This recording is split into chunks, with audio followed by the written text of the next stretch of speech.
battle. Oh, Carapaz is cracked! Carapaz is cracked now, and the Marmolada is fighting to maintain contact here.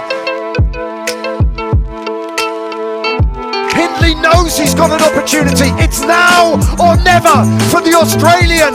Can he ride away from Richard Carapaz?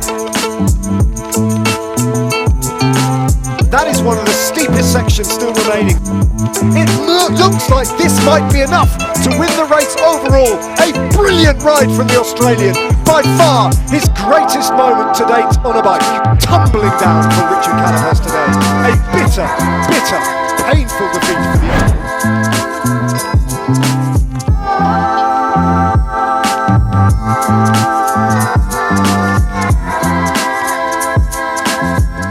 Yes guys, here we are in Caprile, ready to climb La Marmolada, also known as Passo Fedaia. Passo Fedaia is the proper name, is the name of the climb, and La Marmolada would be the name of the peak that is in the top of Passo Fedaia. But the Italians, they call it La Marmolada, is more known here as La Marmolada, and I think the name is more epic. I feel like I'm losing my mind. Is everybody in the world blind? Please Lord, give me a sign. A sign. I feel like I'm losing my mind. Is everybody in the world blind? The first part of Passo Fedaia, it doesn't have any secret, just a normal climb, 7-8% of the time, with some recovery sectors, nothing special at all. That's a pity, because a few years ago, that wasn't like that. Because in the last 3 years especially, they closed one of the high legs of Passo Fedaia that was set in the first kilometers. And it was a very nice road, but for road works it's been closed for 3 years.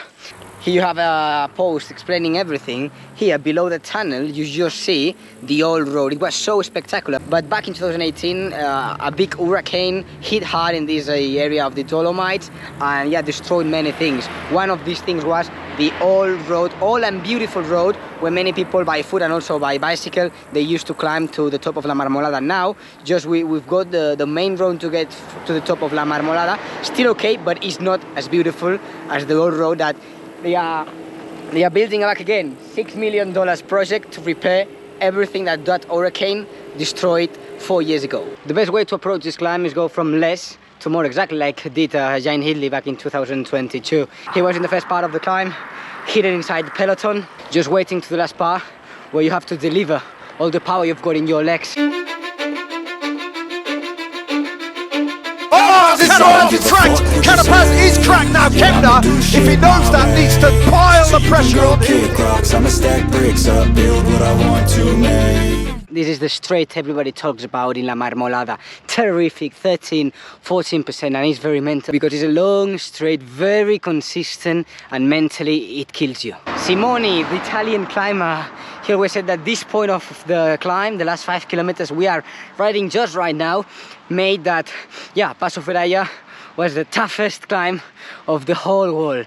Maybe this statement was too much, but maybe for Richard Carapaz, that was true. Here's the moment where Hindley took off. I mean, he didn't attack Carapaz, he just put a higher pace and Carapaz got dropped. When you face very, very steep gradient, sometimes there's no need to attack. Just put your pace, and if you are stronger than your rival, you're gonna break him. And he's got his own battle. Oh, Carapaz is cracked! Carapaz is cracked now! Kemner, if he knows that, needs to pile the pressure on here with Hindley on his wheel. And the Marmolada is fighting to maintain contact here. Hindley knows he's got an opportunity. It's now or never for the Australian. Can he ride away from Richard Carapaz?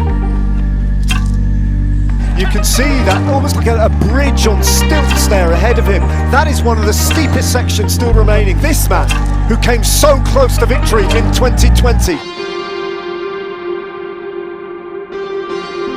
It looks like Jai Hindley might have wrestled control of the Giro d'Italia. It looks like this might be enough to win the race overall. A brilliant ride from the Australian.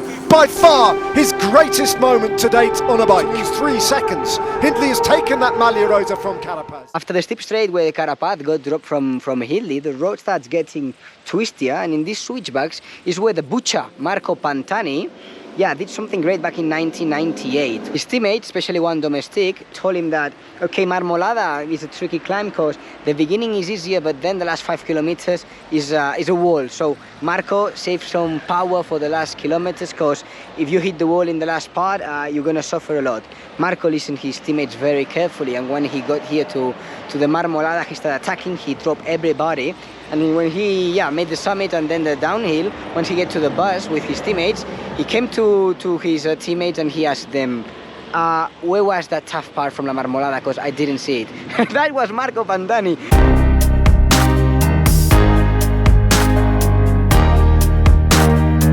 How much? It looks like Jai Hindley might have wrestled control of the Giro d'Italia.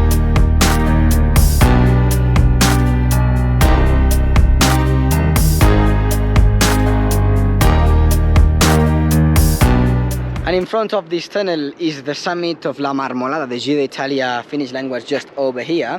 And here's where Jai Hindley finally took the victory of the Giro d'Italia 2022. Once you cross that tunnel, you have a big lake, very beautiful, the water very blue. I mean, one of the best lakes around here. So yeah, it's a tough climb, but with a nice reward once you get here, because the lake views are simply stunning. Hope you guys have enjoyed the video about La Marmolada, the queen of the Dolomites, and I'll see you guys climbing more epic mountains. Ciao ragazzi!